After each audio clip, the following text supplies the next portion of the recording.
akhir zaman ini adalah zaman fitnah. Orang tidak lagi dapat mengukur kebenaran dengan teori, tidak lagi dapat mengenali kebenaran. Berbagai macam titel sekolah, satu-satunya yang dapat diharapkan membuat kita menjadi mengerti tentang hak dan batil, tentang bengkok dan lurus, tentang yang benar dan yang salah, hanyalah bimbingan dari Allah Subhanahu wa ta'ala. Man qara'a surat Al-Kahfi, siapa yang membaca surat Al-Kahfi yaumal Jumu'ah, malam Jumat, siang Jumat, sore Jumat, Allahu lahu min nur, Allah terangi dia dengan cahaya pencerahan, ma bainal jumu'ataini, antara dua Jumat. Siapa yang menghafal 10 awal surat Al-Kahfi, Allah selamatkan dia dari Dajjal. Dajjal penuh dengan kepalsuan. Benar kata dia, ternyata salah. Salah kata dia, ternyata benar.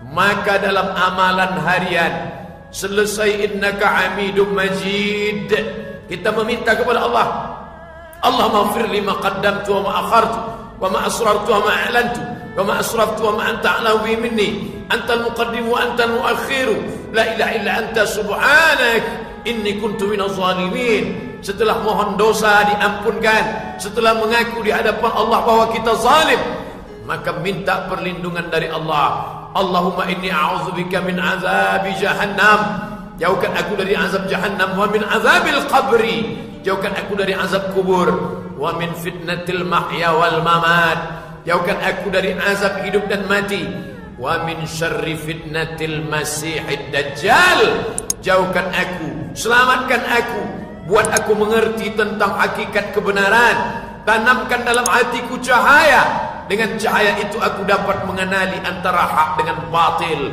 Karena tak ada satu pun lagi yang dapat dipercaya. Profesor tak dapat dipercaya. Ulama yang mengaku-ngaku ulama pun tak lagi dapat dipercaya. Satu-satunya yang dapat dipercaya hanya bimbingan kebenaran dari Allah. Dan bimbingan itu akan datang turun kepada orang-orang yang meminta kepada Allah, arinal haqqa haqqa, tunjukkan pada kami wahyu yang benar itu adalah hak, warzuqna ittiba'ah, berikan kami kekuatan, berikan kami keberanian, berikan kami ketegaran untuk mengikutinya. Wa arital batila wa arinal batila batila, tunjukkan pada kami bahwa yang batil itu adalah salah. Warzuqna ijtinabah, berikan kami kekuatan, berikan kami semangat, berikan kami pencerahan agar kami dapat mengenali kebatilan, bukan sekedar tahu bahwa ini batil, tapi juga punya keberanian untuk menjauhinya. Banyak manusia, tapi banyak yang tak dapat mengenali mana hak mana batil.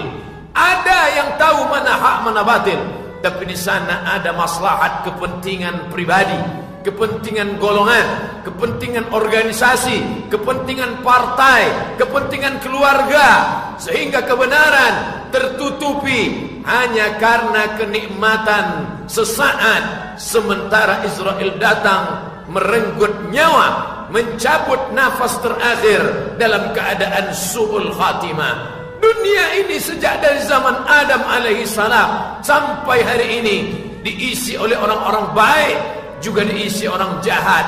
Ada Qabil, ada Habil, ada Ibrahim, ada Namrus, ada Musa, ada Fir'aun, ada Isa, ada Yudas Iskariot, ada Sayyidina Muhammad sallallahu alaihi wasallam, tapi juga ada Abu Jahal, Abu Lahab, Abu Talib, Abu Sufyan. Di akhir hayatnya tetap mengakui asyhadu an la ilaha illallah wa asyhadu anna Muhammadan Rasulullah. Ada yang baik tapi tak mau mengungkapkan kebaikannya.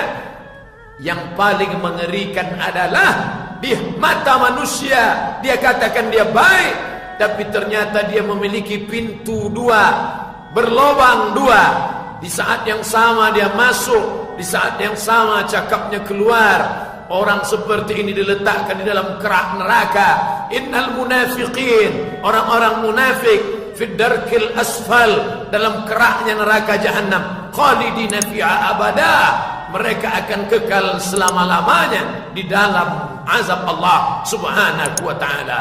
Oleh sebab itu, ketika sampai siang ini kita masih dilembutkan Allah hati, dengan hati yang lembut, ringan kaki melangkah ke rumah Allah, ringan mengayunkan tangan, bersedekah, mengusap kepala anak yatim.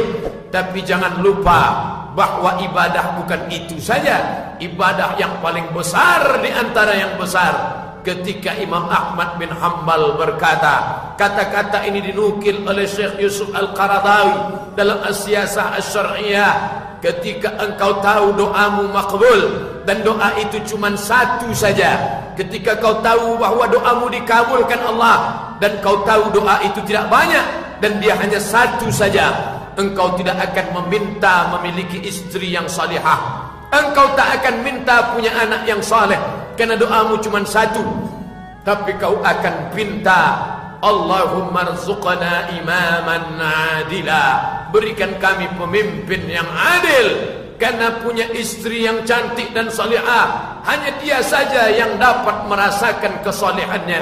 Mempunyai seorang anak yang baik, hanya dia saja yang merasakan kebaikannya.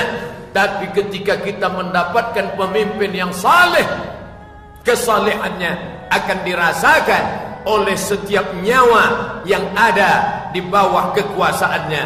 Dari mulai serangga sampai batang pokok kayu, dia tidak akan menyakiti serangga, karena dalam agamanya dikatakan, la yabulanna ahadukum fil juhri, jangan kalian buang air kecil di lubang tanah. Hadis riwayat An-Nasa'i. Pemimpin Islam tidak akan merusak sarang binatang seekor serangga. Pemimpin Islam tidak akan mengganggu anai-anai di lubang tanah. Kenapa?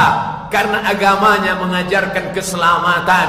Man qata'a sidratan, siapa yang memotong sebatang pokok kayu, sawwaballahu ra'sahu finnar, disungkurkan Allah Ta'ala kepalanya ke dalam neraka Jahannam.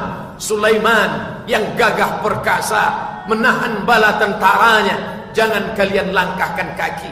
Stop, berhenti, jangan melangkah. Pasukan Sulaiman terdiam.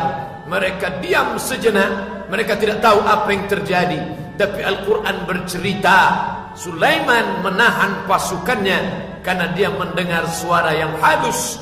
Suara itu berkata, ya ayyuhan namlu dukhulu masakinakum, hai pasukan semut, masuklah kalian ke dalam sarang-sarang kalian. Jaga anak-anak kalian, jangan sampai kalian terinjak oleh bala pasukan Sulaiman alaihi salam. Begitulah kekuasaan Islam. Kalau dia berkuasa, tidak ada rumah semut yang rusak, tidak ada pokok kayu yang patah, tidak ada ranting yang gugur. Kenapa? Karena semua dia jaga. Dia takut dia akan dituntut di hadapan Allah Subhanahu wa ta'ala. Tapi hari ini mata kita menyaksikan, telinga kita mendengar suara pekikan teriakan orang-orang susah yang dianiaya dengan kekuasaan. Segenggam kekuasaan yang dititipkan Allah bukan dipakai untuk menolong agama Allah, bukan dipakai untuk menolong hamba Allah, bukan dipakai untuk menegakkan kebenaran yang ditumbangkan oleh musuh Allah. Oleh sebab itu, orang beriman, dia tidak hanya memikirkan yang penting saya sudah salat, yang penting saya sudah bayar zakat, yang penting saya sudah santuni anak yatim. Belum. Sebelum engkau punya perhatian terhadap kekuasaan, Al-Imam Asy-Syahid Hasan Al-Banna berkata, Al-Muslim, seorang Muslim, lan yutimma islamahu, dia belum menyempurnakan Islamnya, illa ayyakuna siyasiyan ba'idan nazar an syu'uni ummati muhtamman biha wa ghuyuran 'alaiha, muhtamman biha wa ghuyuran 'alaiha. Seorang muslim tidak dikatakan sempurna keislamannya sebelum dia memperhatikan masalah kekuasaannya. Di pundak siapa dia titipkan, kepada siapa dia amanahkan. Karena ketika dia berikan kepada yang tidak amanah, dia akan dituntut di hadapan Allah.